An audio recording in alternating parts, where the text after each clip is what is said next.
Which ones? The roast battles. Battles. Not the roasts. The roast battles. The roast battles are some of the most fucked up shit I've ever heard in my life, and I'm amazed that they actually got it on TV or on podcasts. Yeah. All those Comedy Central roasts are pretty brutal. The roast battles are different, right? The roast battles are different. Yeah. They are way, way more ruthless. Yikes. Who was saying it? It was a pretty notable. What the? Time it. There's a comedian saying, I think it was Sarah Silverman, and she was like on an interview with another comedian. It's like, you know what's funny is the audience hasn't even heard our bad stuff, and they both start laughing. It's like, when we're having cigarettes and coffee at 3:30 a.m. above a nightclub that we just performed at, those are the worst jokes we'll ever even talk about, and they won't ever hit paper. It's basically like they try to like outdo each other. Have like you ever heard the Aristocrats? Yeah. Okay. Yeah, but it's just like gnarly. It's like as gnarly as that, and they're like, dude, you can't say that on stage. No, it's like your career will end. It's like, all right, never mind. All right, so people are tuning in now, so we can. All right. Hold on. Share it, please. I'm tagging some people. Share these nuts. Amanda likes to know when we're on. So does Angelina. Kim Wynn tunes in sometimes, but his episode is still the highest watched video. Well, if you think about it, Kim is very popular. That's why. Is that the anime dude? Yeah, the Senpai Squad guy? Yeah. And his company's growing. Yep. Isn't he trying to buy like a used Ferrari now? Yeah. Him and I know each other on a personal level, so I can always get him to show for us whenever he's in town. And he does. Kim always looks out for his buddies. And you know what's cool of him? We're not that close, but he always says what's up to me at all the cons and stuff. He remembers people as long as you take time to talk to him. I feel like a lot of people these days. Early on, he crashed at our house a couple times, so I think he's. And I knew him during his days before he was even big. Like he was working at Best Buy as an HP rep, and now he owns his own fucking clothing line and doing good shit. I think that's part of the reason why like Pete Cho's gonna dive into it. He's like, if he dove into the industry 5 years ago, who knows? Because he was helping out Kim back in the day, but he didn't commit to it. Anyway. That kind of stuff. Yeah. Sorry, At some point, yes. Hold on, one more Bobby Stills. Okay. You are going at it with those tags. Well, because some people don't know until I tag them. And Bobby also knows a billion people. Okay. I'm all ready. In 5, 4, 3. This is only 42. Mm-hmm. Hey, Maniacs. This is SaltTier Podcast. This is Soundcasting Network's very own video game podcast where your argument is... Cheesecake? Ooh, that's a new one. Your argument is invalid. We are coming to you from Studio 212 here in South Lake Union, Seattle, part of the Soundcasting Network. Seattle, Washington, USA, Northwest. A brilliant place where it is painfully known that our summers are a little shorter than other places. Which is nice. I guess so, but I'm it kind of hurts about a it. little bit this right now. I'm about it. I'll take it compared to the last couple summers we've had. Oh, sure. And you know what? Before we get into the meat and potatoes of everything and talk about everything, and before we introduce all the hosts, I want to give a big shout out to Keith the Boogie! Hey, thank you, sir. Super producer letting this all happen. And who else is also letting this happen? It is... No one? New Belgium. Oh. We thought you were going to point like straight to it. I was like, do you want me to? Yeah. It is New Belgium Brewing Company. This is a B certified corp, employee owned, wonderful beers. So fantastic. Like a truly independent brand that's like all over the place. Specifically the Voodoo Ranger series. Thank you, Lauren. Hi, Lauren. Hello. You get a heart. Big heart. That was to Stephanie. And in a world... They all get hearts. Everyone gets hearts. Even you get one, Goon. In a world filled Thanks, with ordinary IPAs, Voodoo Ranger saves the day. Hashtag live rangerously. Well, I just said that live rangerously. That's okay. It's already happening. That's okay. You play MOBAs. We don't expect much. Not anymore. Like, I'm what? just kidding. I'm just kidding. I'm not I'm taking just this. salty because I know MOBAs are the biggest game in the world. It makes me sad that FGC isn't bigger. And I will always be salty about that. Yeah, but the FGC isn't esports. They're G Sports. That's good. And with that, we're going to start introductions to my left. Oh, hey, what up, guys? It's Goon back in the house. I was gone last week, but I am back now. Excited to hang out with everyone again. I haven't been up too much these days. I've been grinding a fuck ton of fighting games, and then on top of that, I started the Final Fantasy VIII remaster for the Switch. Oh, snap. And it made me realize that I still think it's the worst Final Fantasy game out of all the modern ones. Silence. okay. You silence. No. You know we what? can get into that, but No, we'll get into it now. Are we okay with longer intros this week? Yeah, sure, why not? Yeah. I mean, it's been a couple weeks since you see me, so I have to have one. Yeah. Okay. Okay, So okay. we're gonna dive into it a little bit. You got to give a subject for comparison. Do you mean game system? Do you mean story? Do you mean UI? as You mean the game far as the game goes, it is not very Final Fantasy for it having a Final Fantasy title, and it's like really romance based. And so like I just feel like it doesn't equivalent to like what the whole ideal in the fantasy of what a Final Fantasy is. Final Fantasy IX was like the most Final Fantasy out of all the modern ones, but I didn't really like that one too much. But like I have friends that are like hardcore fans. Were there not big romances in 1 through 6? I Not, thought 6 had a big love story. It wasn't a main part of the story. Eight's like the entire main part of the story is the relationship between Squall and Renault, the two main characters. Well, they doubled down on 10. But That entire story is literally about not only their love, but him as a memory and how adored he is. it had an underlying tone to it though. Like the thing is, it wasn't all about the romance, and I felt like 8 was. It was about it was a ball and cup game. At first, it was about, hey, here are all these kid soldiers, and then they're like, hey, here's Ultimacia, and then disc 3. We all know Squall died in disc 1, and this entire disc 2 and 3 is just his fever dream before he dies. Like for real. Okay. Like if you think But about I will admit that 8 had a lot dedicated to the love story, but I feel 10 was the same to me. 10 was pretty close. Like 10 had a lot of like the relationship between like Tidus and Yuna was like. Wasn't a fan of that one. I wasn't really. I liked 10, but I still think 10 is better than 8. Mainly because of the fact that I fucking hate 8's draw system. It's so stupid. I hate everything about the draw system. Conflict. I started playing the game and I was like, oh yeah, I remember how fucking garbage this mechanic is. It speaks to my RPG OCD. When I play RPGs, I'm up in every single corner. I'm farming everything. I hate the idea that you're like, okay, so you assign yourself a summon, a guardian force, whatever, and then you have 3 choices. You can't, and out of 4 things, why can't I just have those 4 options? Strategery. But you got to remember, Final Fantasy 8 gave us Doom Train, man. Yes. Doom Train. Oh, I love when you're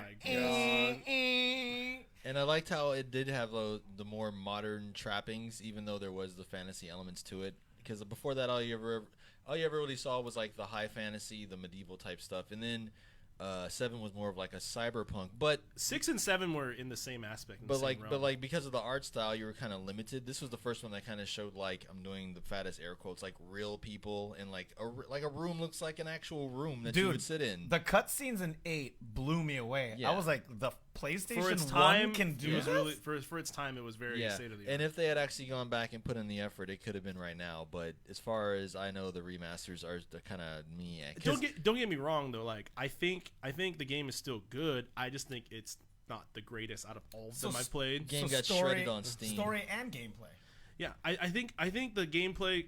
First of all, I have so many gripes about the gameplay. Like I don't want to get into it too much. Aside from the draw system, and you also didn't like the Guardian Force system. I didn't like the Guardian Force and the draw system were the same thing. Because in order for you to have that system, you have to assign yourself a Guardian Force. Yeah, but you could never use the Guardian Force. You could just use it on top to of that store too, you only get 1 real limit break really per each character, and then the junk system and how to upgrade your weapons instead of buying them kind of irked me a lot too. Yeah, they really just wanted to step away from materials. As a kid playing it, I was like, oh whatever, I don't give a fuck. I just want to play and beat this game. And like me as an adult, I was like, wow, I hate a lot of these mechanics, a lot of them.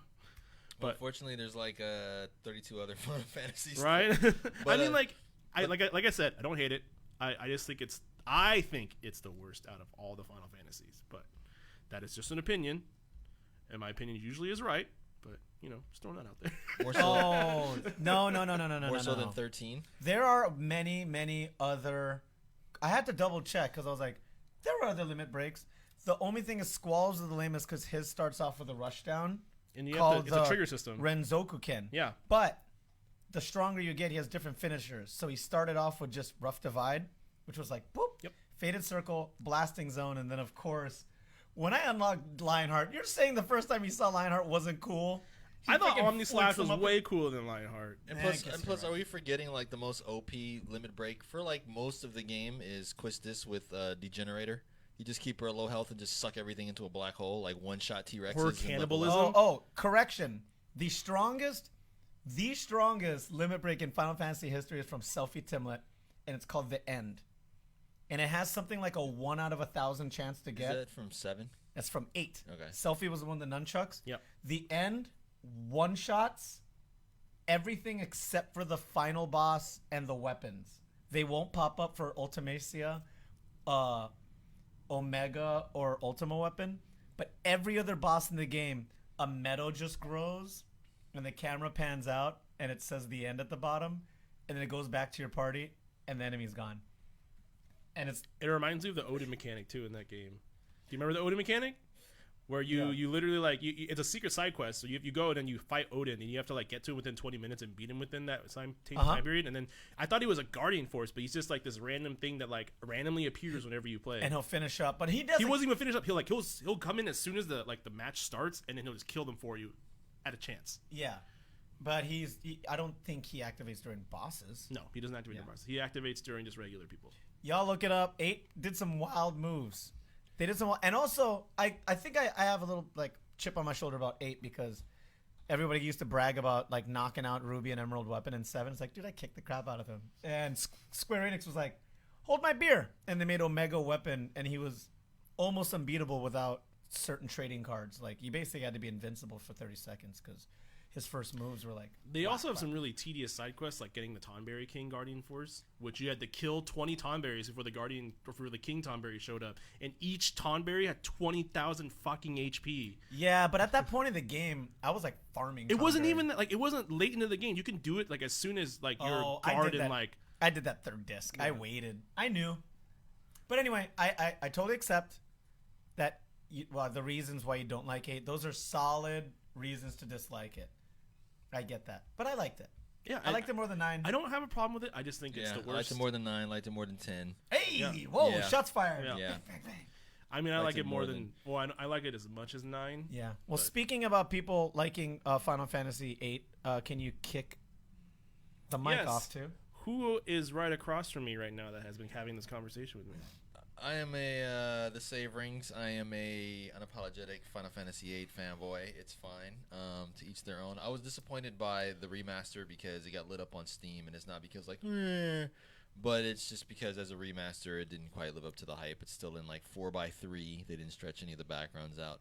They made the characters like a little sharper and crispier, but left the backgrounds basically look like how they look like on Same. PS1. They also it looks- updated the soundtrack. so it looks ultra blurry in the background now. So they're like, "Yay, great remaster, great remaster." I'll just go play the one I have with the high res texture pack or whatever I'll do with it. So yeah, that was kind of disappointing. But yeah, other than that, I've been playing a lot of something we're gonna talk about a little bit later in the show. Playing a lot of WoW Classic. Oh, Ooh. yeah! Played Congrats it for before. being on. Yeah. Level 31 Undead Warrior. I have a few friends that are 60 already hit the cap. Woof, that was the cap, right? Yeah. Wait, didn't it used to take weeks to get to 60? Yes. Yeah. But that's when people used to like toil over everything and labor over it. You can just like do quests and do dungeons and just fight shit and get to 60. Really? Yeah, compared to like what it is now, and compared to like all the MMOs that have come out since then, and even on consoles, there's more grindy type games. So even compared to like a modern day grind and like let's say Battlefront 2, like the grind in World of Warcraft's pretty easy and pretty straightforward. So Okay, I was not aware. yeah, so just been playing that and my clicker game, and that's about it really. I haven't really playing too much. I need to go back and beat Trover Saves the Universe before Rick and Morty season 4 comes out, because I swear to God there's going to be some Easter egg or some character from that game, because it takes place in the same universe.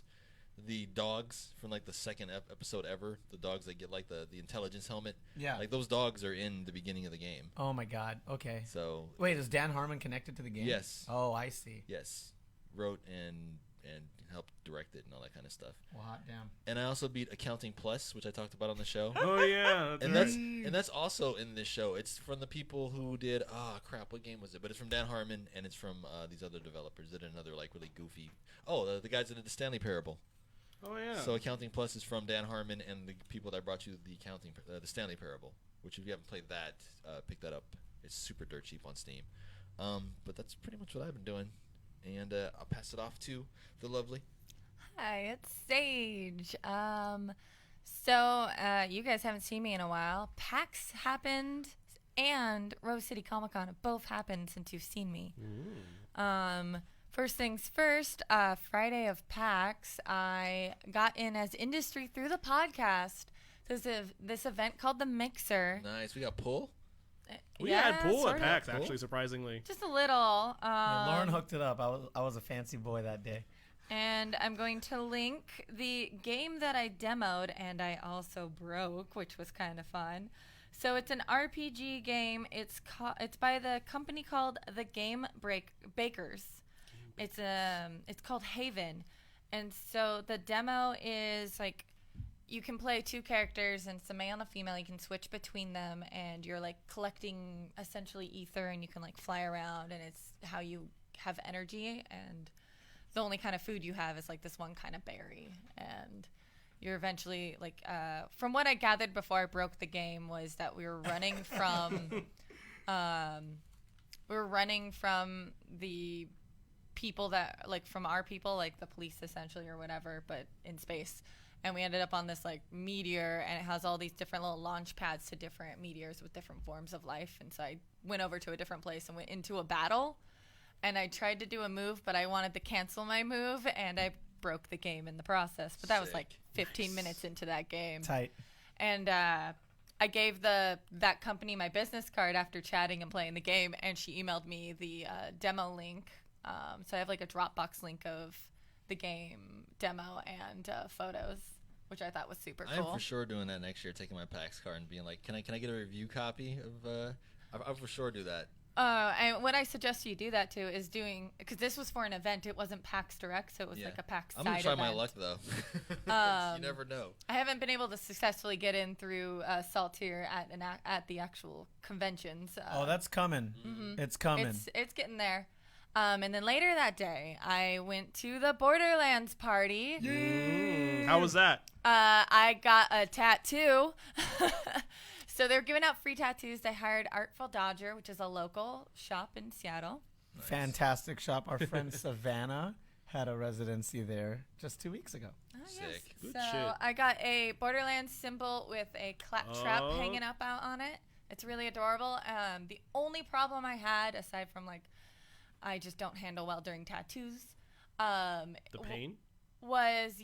He only used one type of needle, so he didn't switch needles for shading. Yeah, that's Savvy didn't bring something to shade with on this, so she used the single needle, and she just went. But it's fine now. That doesn't look like it hurt too bad in that area. Like It didn't hurt too much, but it seeped for like a day. I woke up in the morning and I was like, it was gross. I was bleeding a lot. Maniacs. Loud and Brown was bleedy. But only for a day. And I don't need to tell you how difficult it is to bleed for more than a day. No one here has. I'm Men have it currently hard. bleeding. Men have it hard. Oh, hey. Played a bunch of other games at PAX. Got drunk with Skylar. I learned Magic, so I'd never played Magic before. Oh! So they got shit. starter The decks that game we were or playing. decks? The decks.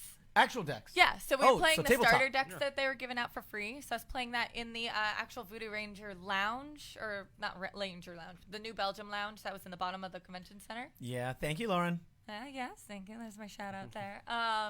And then I went to Rose City Comic Con over the weekend, and we had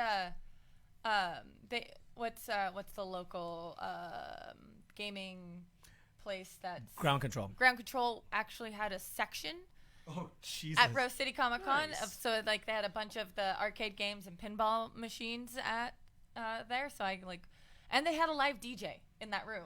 Oh, that place slaps. But this was in the convention center, not at the I'll actual believe location. it. They have a lot of pull in Portland. We played a PBR pinball machine. Nice. That's good shit. Didn't like Patton Oswalt like do a guest like stand up set I at don't Ground know. Control? Like I have no people idea. pop by when they're in the city and do like 30 minutes. They're like, were there any other comedians? No. He just went on the stage like, hey, can I do like 30? That kind of stuff. That's funny. And Anamanaguchi performed there, so you know. Oh, I love Anamanaguchi. Because they're good. Anamanaguchi. Maniacs. If you don't know who Anamanaguchi is, hold on, let me get London with a Y to link in. You know what? We're just gonna play it easy. London, just give us the wiki. We're gonna need that wiki, London. Oh, she's Hello? not responsive at all. I am. London's just very slow. It's okay. All right, thanks, London. Management's gonna hear about this. The only tournaments they did in their gaming is Smash, and it looks like they did something Windjammers. Oh, Windjammers. Windjammers is so good, dude. Was And it Garo Macro of the Wolves? Oh, Garo. Garo. Garo? Okay. Yeah, watch out for those Just Offends, Street man. Fighter 3 Third Strike That's the Third one. Strike. Yep. and Saber Guild were their tournaments. I have Street no Fighter 3 is still really hard, by the way. idea. It is. So I didn't sign up because I don't play any of those. So I registered us for some press for Komoricon. I'll see if they accept because I'm trying to enter that Dragon Ball competition. Are you trying to take that money? I'm trying to take that trophy. Oh, Nice. That's really why I want this. We're gonna make you do the NASCAR hat game when you're doing your victory speech. You're gonna put on one hat that says Soundcasting Network, and then take it off, and then put another one that says New Belgium Brewing, so everybody knows who owns you. corporate shilling. Sponsors. Well, thanks for gaming around the Pacific Northwest. And I got to meet Tim Curry, which was a big thing for me. I saw that. Yeah, that's epic. I almost cried in line. I held my tear. I only had one tear come out. I caught the rest. Because we ended up finding out that we had like an extra 30 seconds with him. And I had nothing I could say without like crying. So I just didn't say anything. And your friend, didn't your friend get a handshake? Yeah, so there was a guy in our group. He wasn't dressed all goth like the rest of us because we were Adam's family. He was our awkward white person, or generic person, whatever you want to call him. He's a ginger. And Tim just puts his hand out, and we're all just kind of looking. Tim? Yeah. Hey, Tim. And the handlers are like, he wants to shake your hand, like, because we're just all like, we don't know what to do, because he's in a wheelchair, so you don't know what, like, he's not able to communicate. Maniacs, just to catch everybody up to speed, if you've seen the Rocky Horror Picture Show, the original It, if you've seen Annie. Clue, and if you you've haven't seen it, I'm sure you've been shamed into not seeing Or it. if Yeah. you have watched Ferngully and heard the voice of the smog. Or he also likes to say smashing. I'm bad at that, but you know. Smashing. Yeah, you know what I'm talking about, right, everyone? Wild Yep. Berries. Anyway, legendary actor and voice actor extraordinaire. Oh, if you want to get some prime Tim Curry, I don't know if you know this. Have anybody heard of the series of Unfortunate Events? Yes. Uh-huh. I read all of them, and when book 9 came out, the audiobook started coming out, and I got real sad because I found out every single book is narrated by Tim Curry, and it is awesome. Yeah. Do yourself a favor. They're actually really good stories. Like, if J.K. Rowling was clever. And don't get me wrong, I'm a Harry Potter fan, but these Lemony Snicket books are just better. They're better books. They're smarter. There's a better message than, hey, if you're a chosen one, you'll get the job done. None of the main characters in Series of Unfortunate Events are chosen. They're just kind of smart. Yep.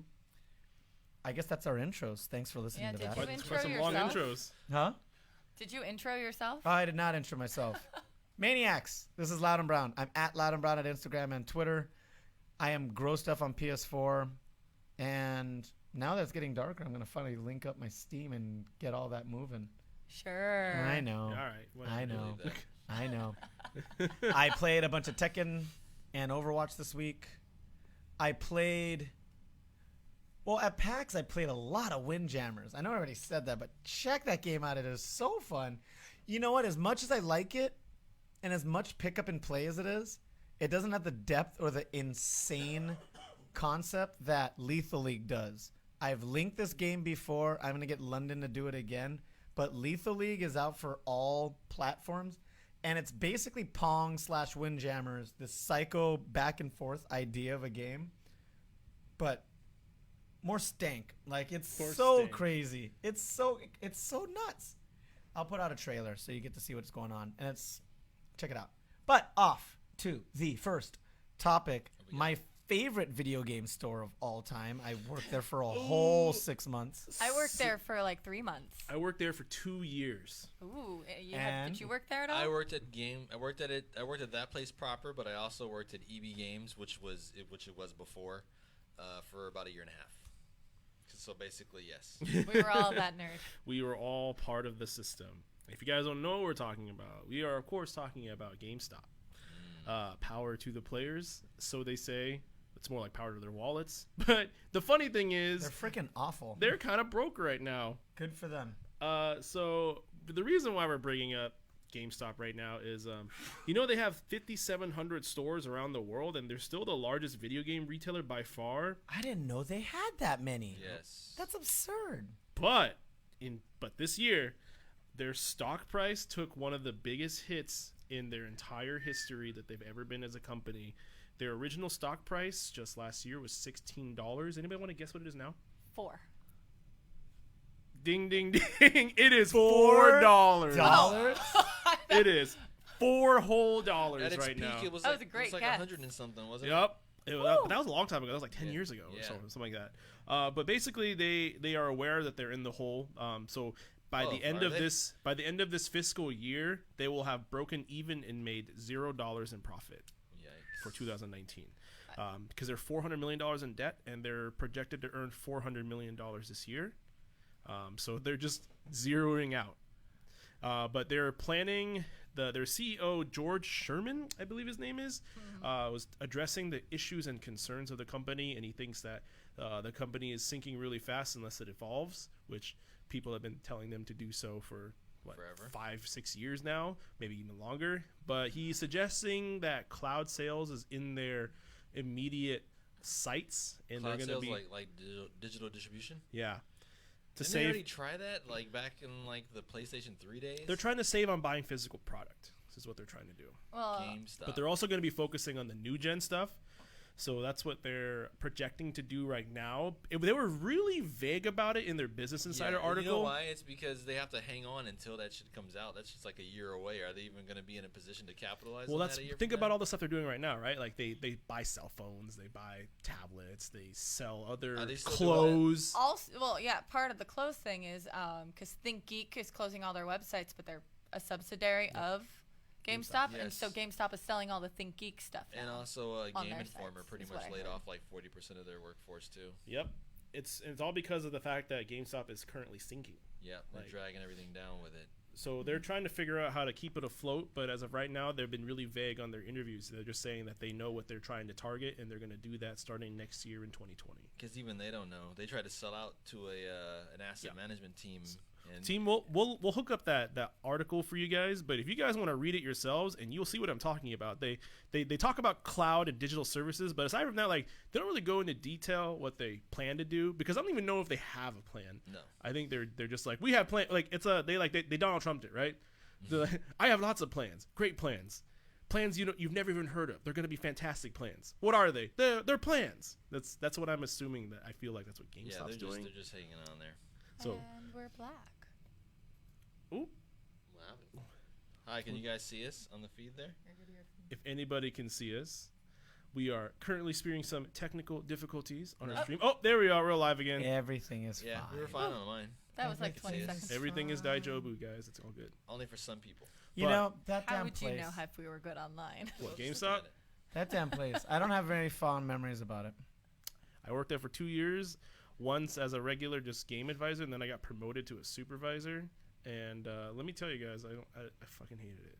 Every minute of it. Yeah, I don't have any good memories. I of got a GameStop 20-cent itself. raise to I- do 4 times the work. I was seasonal, and I had the best time talking to older people, because when they bought like mature games, you still are quote supposed to ID them, and so I was great, because I would just be like, I don't understand anything about like half the games they're asking me, but I just kind of look at the cover and just bullshit at them.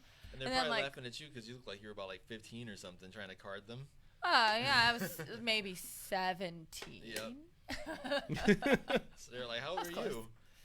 Yeah. Well, I'm also still a giant at that age, I'm ages. so. I'm an age. But regardless, I'm interested to see what GameStop's going to do. I don't think they're going to find a way to profit next year if they just broke even this year, or they plan to break even.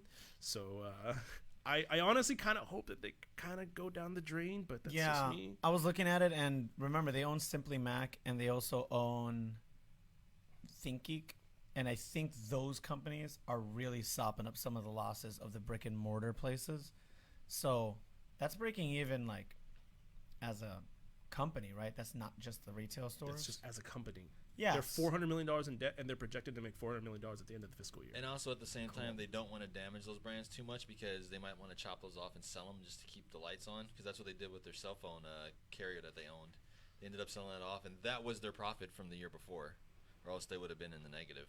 Yep. So they probably don't want to drag those ones too down. They didn't really care too much about Game Informer because it's like traditional press.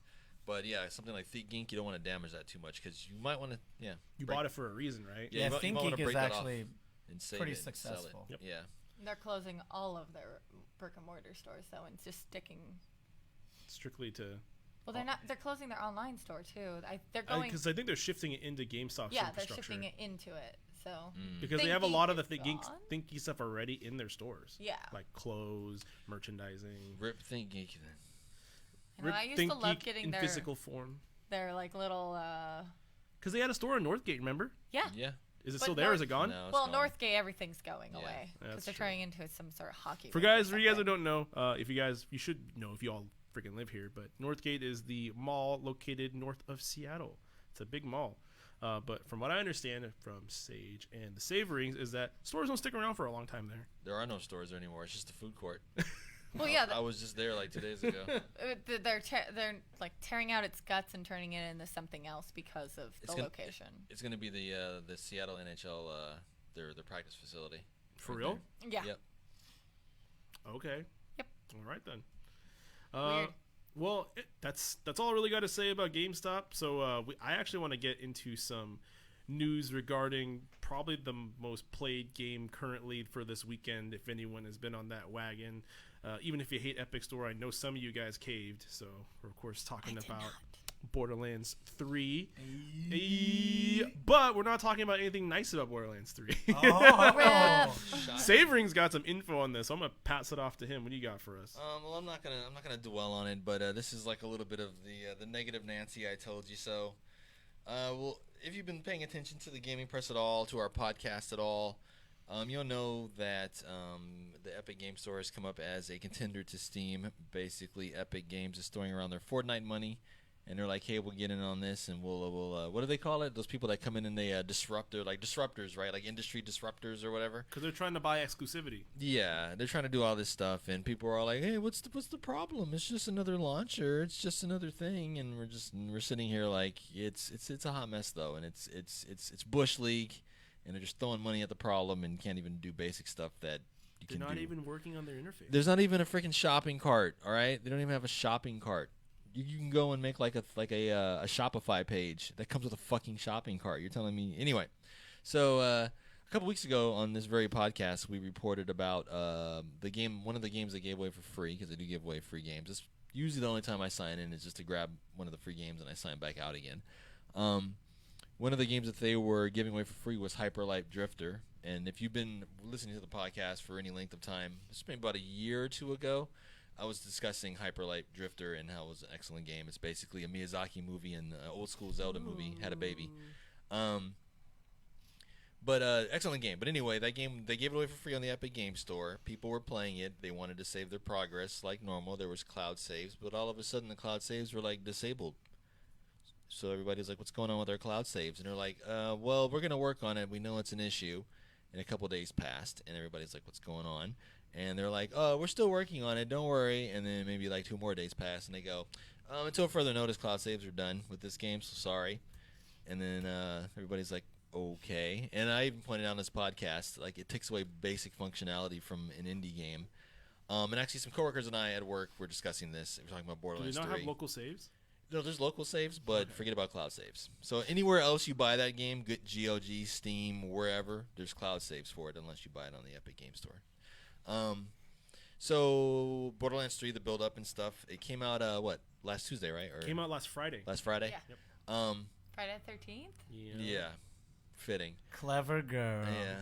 Yeah. But we were discussing this at work, and I was sort of saying, I'm just gonna sit back and watch them like fuck up the cloud saves. Something's gonna fuck up. Like it's too big. It's something's gonna give over there. I'm just gonna sit back and just watch, and I'm gonna wait till April when it comes out on Steam anyway.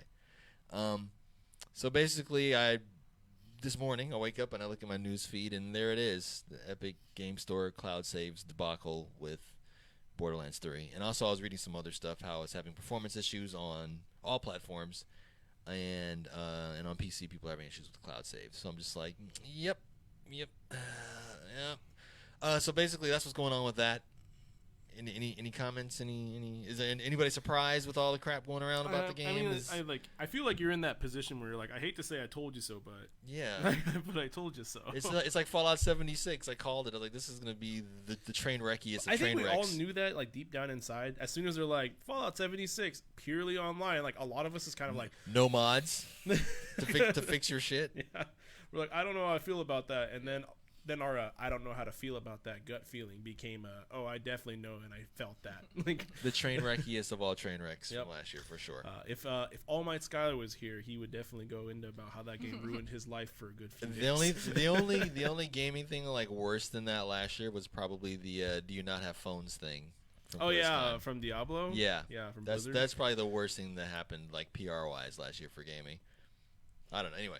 I'll be firsthand there this year, so I Sweet. can give you some hands-on experience. You should with ask it. about Well, Diablo Immortal. Speaking of which, you're not off the mic yet, bro. We need to talk about WoW Classic. Yeah, well, Since we're on the topic of Blizzard right now. Yeah. Someone who was just playing it during the podcast. Yeah, I'm still playing. Hold on. So basically, what had happened was WoW Classics come out, and it's kind of taken the world by storm. When Blizzard told us 2 years ago, like, you guys don't know what you want, you don't really want it, you guys don't want to go back to that, so it comes out and it pretty much like took over the fucking internet. It was like the number 1 or number 2 most watched thing on Twitch for a minute. It's still up there. It's like top 5 still, isn't it? So I've been playing that, and of course things have lots of eyes on them, lots of haters. So it was DDoS attacked, and for those that don't know, that's how most login services get taken down. Basically like a force shutdown, right? Yes.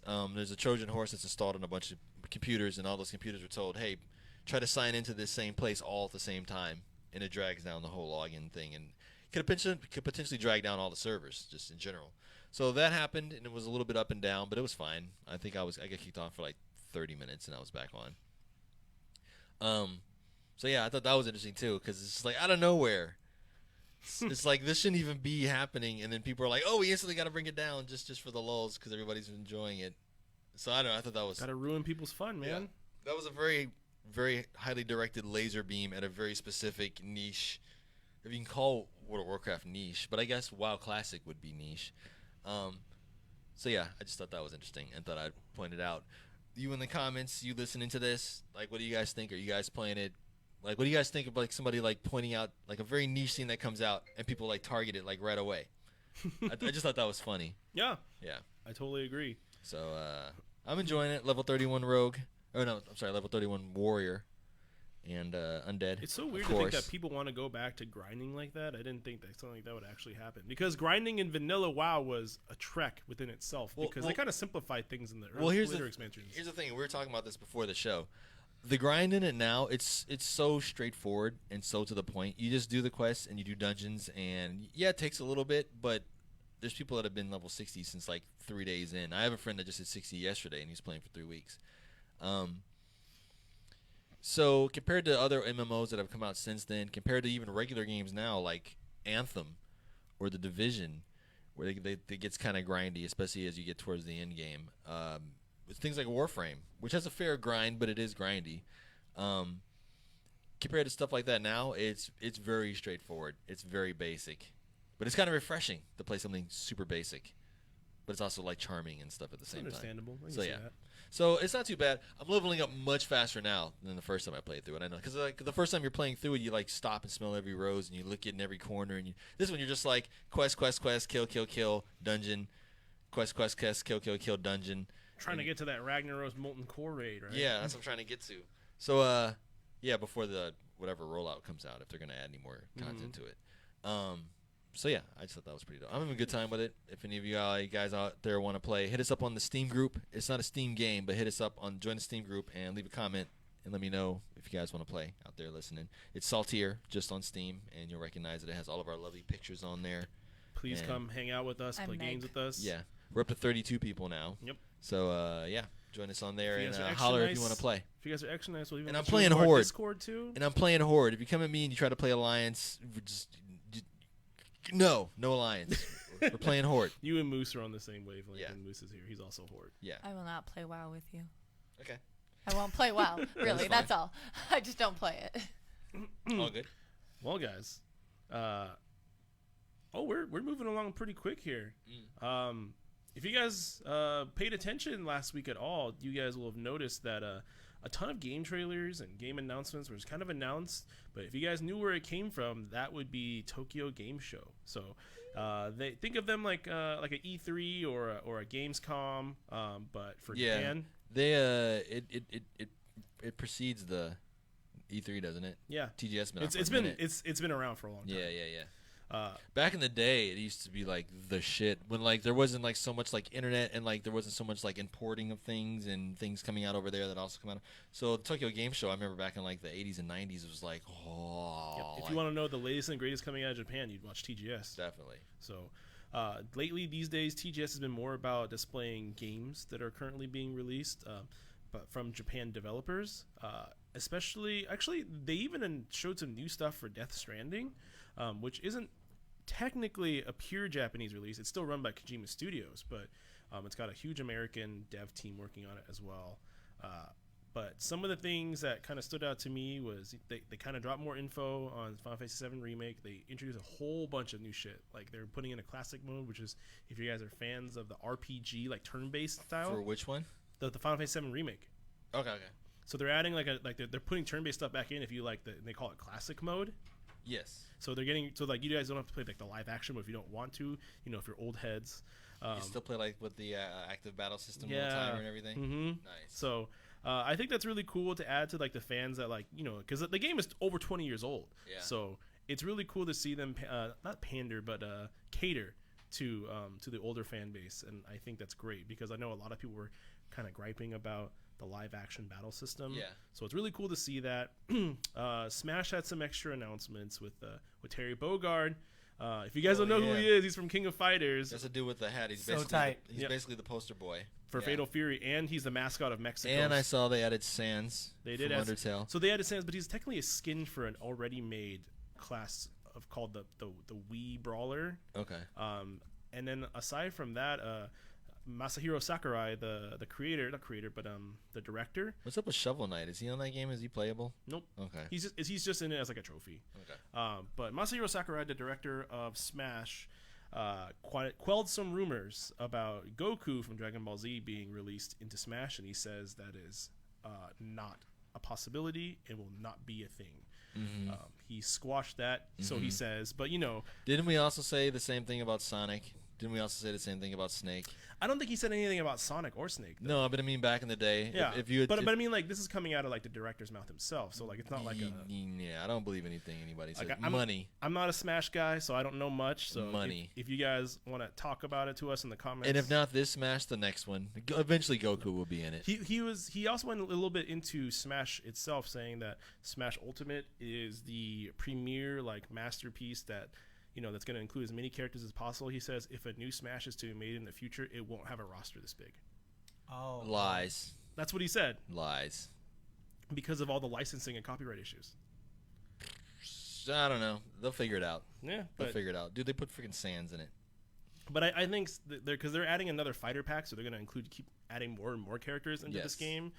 So they're going to try to keep this game lasting as long as possible. I think it's Smash. So. I think eventually it's going to like overtake and just devour and absorb the freaking Shonen Jump games, like the ones like what's the one that just came out, like the really crappy one that had Jump Force. Yes, Smash Brothers is basically going to render those games like obsolete. Even more so than they already rendered themselves. But Jump Force was already trash. Yeah. Even more so than it rendered itself. Yeah. But some other exciting things to me that I saw from the announcements was that the new Guilty Gear game got another trailer, which is really cool. It brought back May. For those of you guys who don't know, Guilty Gear is a old fighting game from like the late 90s that's progressed the tests of time, created like several other games, and recently, 4 years ago, they created Guilty Gear Exerd Sign. And that's like their most recent one, and they just announced this new one. It's not got a clear title yet. As of right now, it's just called Guilty Gear 2020. I'll put it to you this way: if any of you guys have ever gone into a friend's house, played some fighting games, and you were playing a fighting game, and it wasn't Street Fighter, or Mortal Kombat, or what's like another like big console? Blaze Blue. Yeah, Blaze Blue or anything. If it wasn't a main fighting game that you recognize off the top, if it was a little bit weird. That was probably Guilty and had Gear. A metal theme attached to it. Yeah, a lot of riffs. That was probably Guilty Gear you were playing and didn't realize it. And Guilty Gear has been notoriously known for being an incredibly hard game to learn. Yeah. So they super hard. Yep. Yeah. So they came out. Still fun though. The devs came out and said that they're working on keeping the complexity, but also wanting to introduce new players. So I don't know what they mean by that, because that walks a really fine line between making the game too easy and making the game not change. Ladies and gentlemen. As a side note, this is a straight Saverings ... editorial. My views do not reflect those of the Soundcasting Network or anyone here. But basically, we're talking about this. Whenever you hear a product or a property that you are accustomed to a certain way, and they say they're looking to attract a new audience, usually lately in the last couple of years, it's been the kiss of death. But keep your eyes and ears open and keep an open mind, because it may not necessarily be that. But when I heard you saying that, I was like, ooh, oh boy. Yeah, I know a lot of people said the same thing. Like the Guilty Gear fan base was like, I don't know how I feel about that. Yeah. And like a lot of like the hardcore fan base got really upset. That's what they said about the DC movies. Yikes. But Yeah, I mean, and also That's what they said about Star Wars. Yikes. This is almost taboo, but being like, I always thought as BlazBlue being the more. I felt BlazBlue is more approachable than Guilty Gear. It is. I actually returned one of my Guilty Gears because it wasn't classic Guilty Gear. I returned Guilty Gear Overture. Overture, yep. Yeah, because it doesn't play anything like. Yep. A lot of people didn't like Overture. Like Which one was that? It was less of a fighting game and more of a. It was some sort of like. It had story mode. It had like a weird MOBA aspect to it. Yeah, it was Really? Yeah. Yeah. It was a MOBA. Yeah, it was really weird. Like as someone who like never played one and then got thrown into that out of nowhere, was very confused. I was like, this is not what I wanted. Yep. Return. But the thing is I mean, if you talk to a lot of FGC people, they say that the learning curve between Guilty Gear and BlazBlue is practically identical. They're just difficult in their own ways. BlazBlue gives you fun little tutorials if you fuck up too much. Guilty Gear's tutorial for Exer was pretty good too. It's just that I felt like Guilty Gear is a lot more daunting because how the controls feel compared to BlazBlue, where BlazBlue's controls felt more streamlined. Did I say Guilty Gear? I meant BlazBlue has the fun story mode teaching. Yeah, and plus BlazBlue has just a better story mode in my opinion. Oh my god, BlazBlue's probably got one of the best story modes of like a lot of fight games. Yeah, and it's super complex in a sense too, because you have to play certain characters to a certain point and then go to a different character to extend the previous character's story. Yep. And then you have to like play the characters like and do like 100% on all of them to unlock like the true ending. Yep. They did that with BB Tag too, which is BlazBlue Cross Tag Battle, which is their most recent game. But I don't think it should be a BlazBlue game, but it just has the name in it. I'm sure just for profiting and marketing reasons, because that game is not a BlazBlue game. I'm gonna be real with all you guys right now. Is it play that much different? It is way different. That game is over. Is that the game you're listening about outside? You're talking Does about it have everything Ragna? to 3D. Yeah. So I have the main BlazBlue Cross Tag Battle has 4 different IPs on it. It has Ruby. It has. Oh, Under that's Night. the one that came out. The one that I Yeah, fucking hated because the menus are just like so obtuse, and I couldn't even start the fucking game. And then when I did, it was like 360p. They changed the UI, so it looks way different now. Oh, it's terrible. So the UI is way different now. But BB Tag is it's got a huge following here in the PNW. So. Yeah, the BB Tag scene here. It was when Evo was out. I remember I was talking about how they were a lot of the games that were on Evo, that were in Evo, they were letting you play for free over the weekend on Steam, and I was like, oh, let me try all these games, and that was the most disappointing one because it had Ruby in it, and I'm like, god damn it, like I want to buy this, and it was just awful. I mean, like the game looks really fun. I played it for a little while. I'm not big into playing it myself, but I like watching it at a high level. The controller only worked when you were playing it. You had to use the keyboard and mouse to go through all the rest of the menus. That's weird. Mine worked. But I have a stick, so it was awful. But yeah, sorry to go on that tirade and rant about fighting games and Blaze Blue and Guilty Gear, but Wait, all you I'm went saying, on a rant about video games that were fighting? Hold on. Someone call the press. The weakest part is that you apologized for it. Ugh, who are you? Hashtag deal with it. We talked about FGC. That's what happens. But does anybody here see anything from TGS that you guys are particularly interested in seeing or playing? Wasn't know, it but- like over the weekend? Yeah, but like I was at Rose it City. dropped I'm not gonna pay it dropped a attention ton to of trailers that you guys could have like watched in your spare time. I just didn't know if you guys are. The main like, thing I anything. saw about it was I was on Steam and they had the sale. They were like selling stuff that was like on display there, or you could like pre-order whatever was on Steam that was available pre-order. And I went to the page, and at the top they were like streaming stuff from it, and it made me pause because it was like a little like panel, and it was like some developers and like a couple people there, but basically they were playing Subnautica, and I'm like, this is weird. Like, hasn't this game been out for a while? Like at Tokyo Game Show too, I've never seen like people in Japan playing Subnautica, so I sat there and watched for a minute. It was kind of surreal. So that's the most I watched of it, just some random people playing Subnautica of all games. It's tight. So yeah, But yeah, on Steam of all that was weird.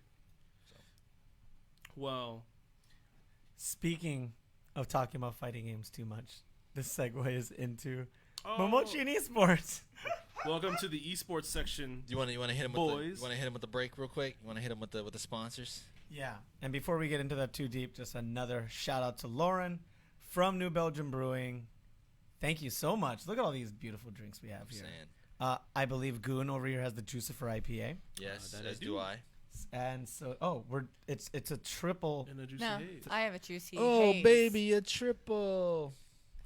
You guys know what that means? I'm on a Yep. bridge, Charlie. But no, thank you so much. And It's totally different memes. Those are two totally different memes. I don't know what you're talking about. I'm flying, Jack. Is that it?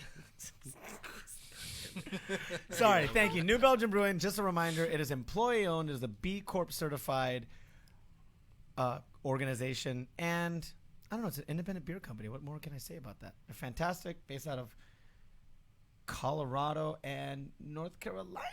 Yeah, something Yes, like that. thank you. I'm going to say that that's correct. And I'm the gonna say- tagline, in a world filled with ordinary IPAs, Voodoo Ranger saves the day. Hashtag live dangerously. Live dangerously, and follow them at New Belgium _PNW or at Voodoo Ranger, and that'll be how you contact Lauren.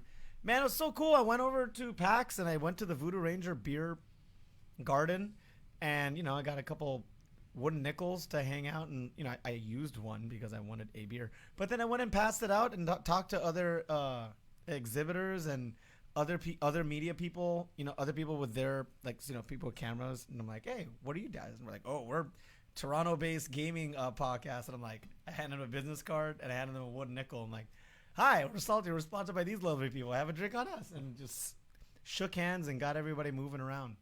Because PAX was really all over the place. There was all 5 floors, It's popping. 6 floors. It was popping. 6.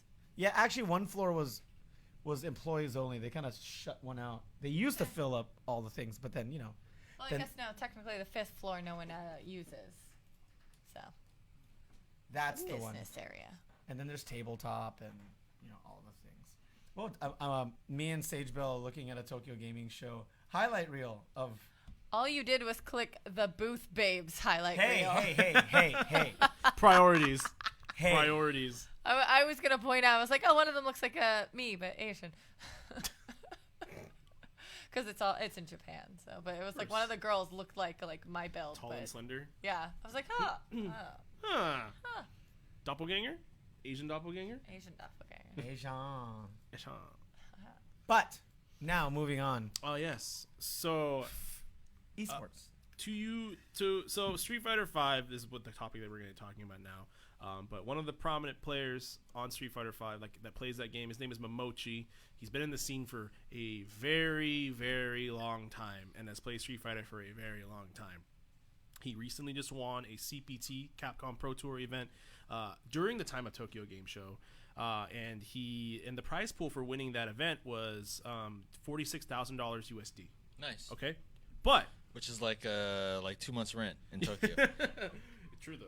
God, maybe one? Studio.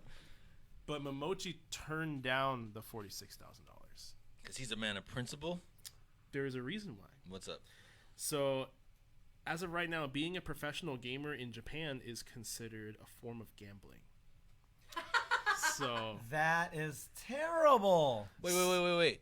So games that have loot boxes over there, like FIFA and stuff, those are fine. no, those are gambling too. Those are gambling too. So they don't sell FIFA, or they take it out over there. I don't know what they do over there. I haven't got into it, so I don't want to say anything because I don't know much about it. They gotta sell FIFA in Japan. Come on. But yeah, so basically what it is that it's considered a form of gambling. So because of that, it's got a harsh restriction. So they created this thing called the Japanese Esports Union, or the JESU for short. And it was formed to help competitors make a stable career out of esports. That's almost Jesus. The JESU. Yep. So Jisu or Jesu. Okay. I'm just gonna abbreviate it as Jesu. It's Jesus. Okay. So basically, Jesu kind of acts like a workers' union for Japanese players. But the thing about Jesu is that they partnered with various game developers, and they began issuing pro gamer licenses to players. And these licenses would allow their recipients to earn money during official competitions that are hosted by actual corporations. But without this license, players couldn't take home as much prize money. It would be instead, like, the amount of money you can take home would be capped at 100,000 yen, which is the equivalent to about $900 US. So Momochi took home $900 US because he is against Jesu and doesn't support the ideals that Jesu has, because Jesu doesn't do anything for their players. Jesu is just kind of taking cuts from players, because in order for you to even get that money, you have to pay. It's like paying your union dues if you work for a union.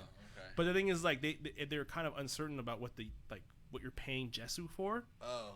So as of right now, Momochi has refused the earnings because he doesn't want to get a player permit or license from Jesu in order to continue playing. Wow. So he's been critical of the licensing system in the past, because he's been skeptic about Jesu, and he thinks that Jesu shouldn't be the arbiter of who does and doesn't get to be a pro player.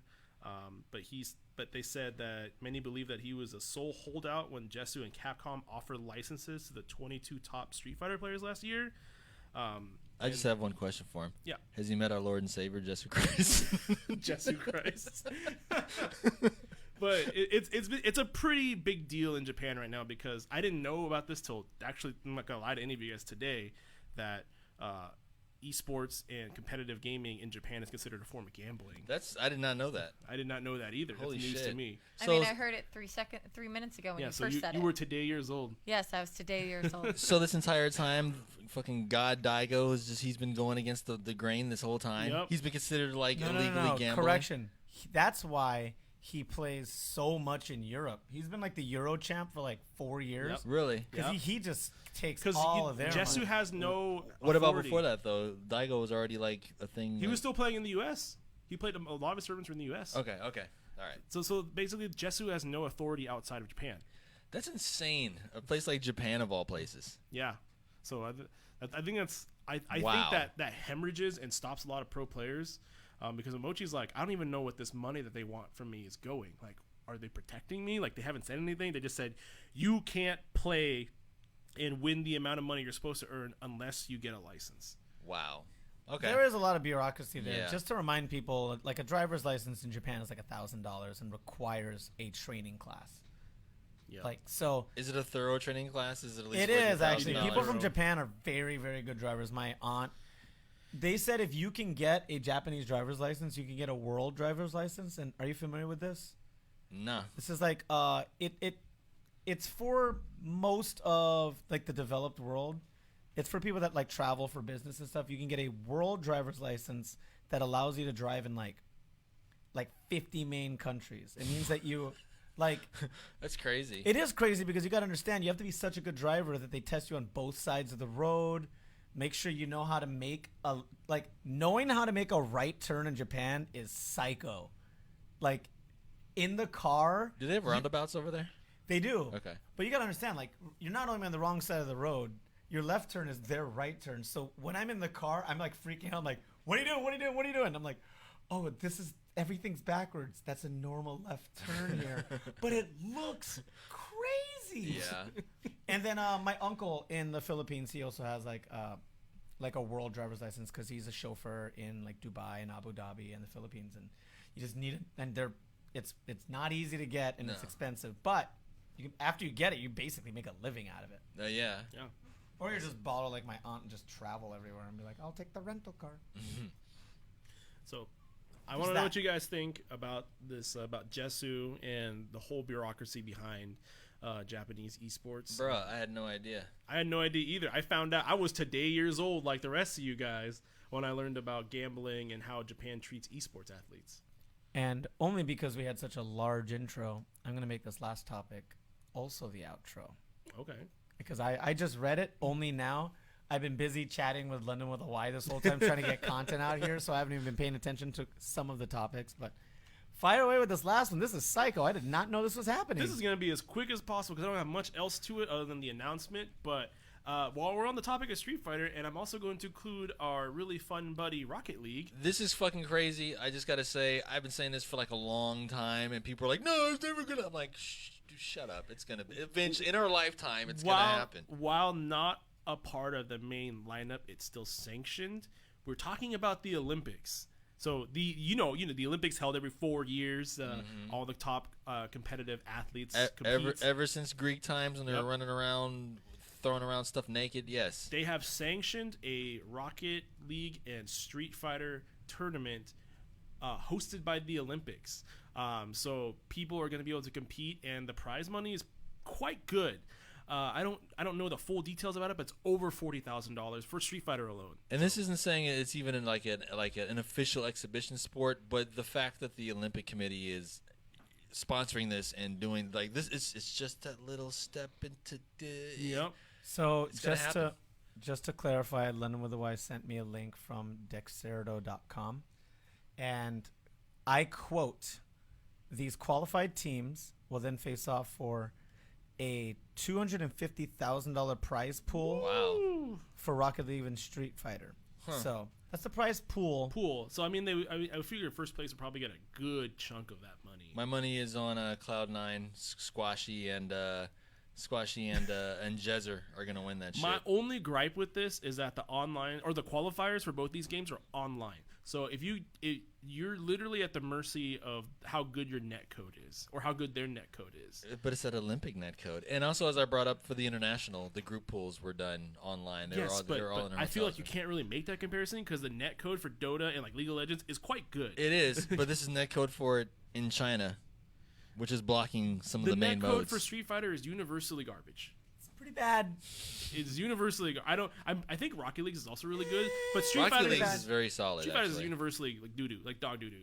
I got to show this to my kids because my kids like actually scrim Rocket League. Yeah, like they're tell them it's part of the Olympics. My son broke 1,000 hours on that game since the last time I was here. Maniacs, scope the link, click it, and stay tuned.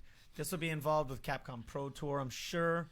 Rocket League, blah, blah, blah, blah, whatever the name of the tournament is. Yeah. You know, Capcom's gonna want to like put their name next to like something Olympic. Absolutely, it's gonna be bananas. At the end of the article, it says after this tournament's done, obviously the winners of the tournament will be, I think the top 4 of the tournament will be in a standing to join the actual Olympics, if that goes through. That's insane, dude. They're saying like because they're already considering it. They're throwing this tournament before the Olympics just to put it up for, consideration, and say it brings enough notoriety and it brings enough attention. Then they're gonna be like, "Hey, pass that here, dude." Well, you already have people going around saying this is not a real sport. Esports are not real sports, kind of people. I mean, we got. Oh wait, what was the one I was gonna give crap about? Curling. That's a sport. Yeah. You guys curling. What was the one they used to do when you'd ski and shoot and then ski some more? Biathlon. And shoot? Yeah. Isn't chess also part of the Olympics? Chess is not. Oh, okay. It should be. But I know they kicked out wrestling. What? That was like the thing that stable. was the Olympics. Yeah, but now there's trampolining. Okay. Just Yeah. whack. Yeah, Whack. I know. And with that, we're signing off. I forgot about the trampolining. Yeah. Do they still do that? Yeah. Okay. Yeah. Well, this has been Salt But Tier do they? Podcast, episode 42, here on the Soundcasting Network. I have been Loud and Brown, at Loud and Brown on Instagram and Twitter. I'm GrowStuff on PS4. To my left, I had. I am Goon PNW on all my social media tags. Please follow me, hang out with me, play video games with me, and make sure And touch me. get our opinion. We want your opinions, so please post it in our Facebook comments or leave us some shit on Twitter. We read all of it. We respond. So Yeah, we do. to the person in front of me. That'd be I. Across the way, this is Saverings ... level 31 Undead Warrior. Yeah, hit me up on I don't know, Steam. I guess I'll be on there. I'm usually on, and join our Steam group. That is saltTier. We're up to 32 people. At 50, we're giving out another game. Hit us up on there if you want to play something, even if it's not WoW. And yeah, join us next week. And holla. Into his And to Saverings left, we have. Hi, it's me. It's Sage. It's Sage Fell on most platforms. I have that stuff called Twitter and Patreon and Twitch. And then on Facebook and Instagram, you can find me at SageBell_model. Super tight. We are on iTunes. We are on Google Play. SoundCloud. Spotify. SoundCloud. We're on all the things. We're on all the things. Please like, subscribe, share. We now have a Love YouTube us. channel that has 5 whole episodes. We are uploading them, right? According to Loud and Bro. Oh, they're up. They're live. We got all 5. Now we made title cards for all 5 of them. And being that this is episode 42, I'm going to get 7 more up there. Hopefully by next week, if London will get any of those uploads done. London, for crying out loud. I know. What did we hire you for? You're leaving us hanging, man. I mean, we're not paying her money, Woman. but whatever. Oh. And Yeah. lastly, before Even I give better. a send-off, a big old thank you to the Soundcasting Network and to Keith the Boogie! Yes. That's the Prince of Parmesan, The region the of Emperor Lotte, the region of risotto. the Region region of of risotto. risotto. Now I want Oh, risotto. This has been an episode of saltTier Podcast and a production of the Soundcasting Network. Thanks again to New Belgium Brewery, and thank you kindly. Yeah, Yes. yeah. Bye.